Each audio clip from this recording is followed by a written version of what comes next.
Bonsoir à tous. En inaugurant son tout nouveau bâtiment de la direction des finances, la province de Hainaut se projette durablement dans l'avenir. Voici donc une petite visite guidée d'un modèle du genre de construction basse énergie. Ce n'est pas tous les jours que l'on inaugure un nouveau bâtiment dans les services publics. Et pourtant, la province de Hainaut vient de le faire. Les services du directeur financier étaient à l'étroit et il leur fallait un nouvel espace pour pouvoir mener à bien leurs missions qui sont de deux types. C'est d'une part le service du directeur financier avec un certain nombre de missions légales qui sont la tenue de la comptabilité notamment, la gestion de la trésorerie, la gestion de la dette, le recouvrement d'un certain nombre de créances. Et d'autre part, un service qui s'appelle l'inspection générale des finances, qui lui est plutôt orienté vers d'autres missions, une partie de la tenue de la comptabilité aussi, mais d'autres missions à portée financière, que sont la gestion des assurances par exemple, l'office central des achats. Donc pour le citoyen, malheureusement, le contact avec le service financier, c'est souvent du recouvrement de créances ou de la fiscalité, mais on est orienté comme service d'appui beaucoup vers les services et institutions de la province. Sur 3 étages, rez-de-chaussée compris, ce nouvel immeuble en plein cœur de Mons peut accueillir jusqu'à 125 personnes dans les près de 3000 m² de bureaux. Si le coût peut paraître élevé, plus de 5,5 millions d'euros, cet investissement devrait être assez rapidement rentabilisé.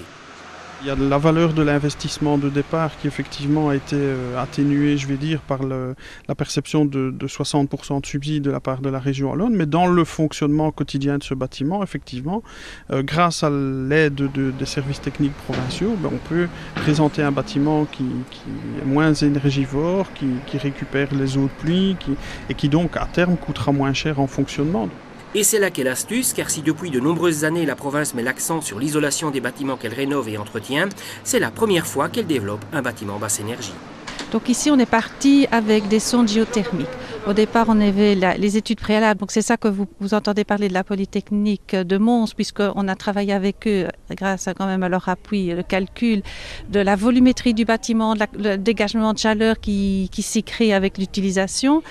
Donc on est parti de sondes géothermiques. Au départ, on pensait en mettre peut-être moins que 2 x 16, si je ne me trompe plus, mais plus de 100 mètres de profondeur. Pour finir, on est arrivé à 70 mètres de profondeur.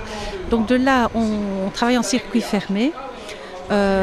Donc on récupère, donc il y a un circuit qui passe dans les sondes géothermiques, on récupère cette chaleur, que grâce à la pompe à chaleur, elle va être rediffusée et vous avez au niveau des planchers des serpentins, plus ou moins de 16 km de serpentins, qui grâce à cette chaleur, disons en hiver, va chauffer le bâtiment et l'été vous avez l'effet inverse, donc la chaleur dégagée par l'être humain, par l'utilisation, par les rayons de soleil bien sûr, va être reprise dans ces serpentins et rediffusée dans les sondes géothermiques. Au-delà, un système de ventilation mécanique contrôlée assure le renouvellement de 10 800 m³ d'air toutes les heures.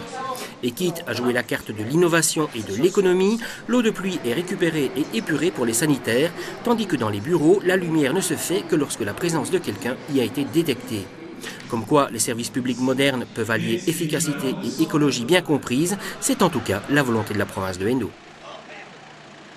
La semaine prochaine, Hainaut Développement nous fixe son rendez-vous annuel et nous dévoile son analyse pertinente de la situation socio-économique de notre province. À très bientôt.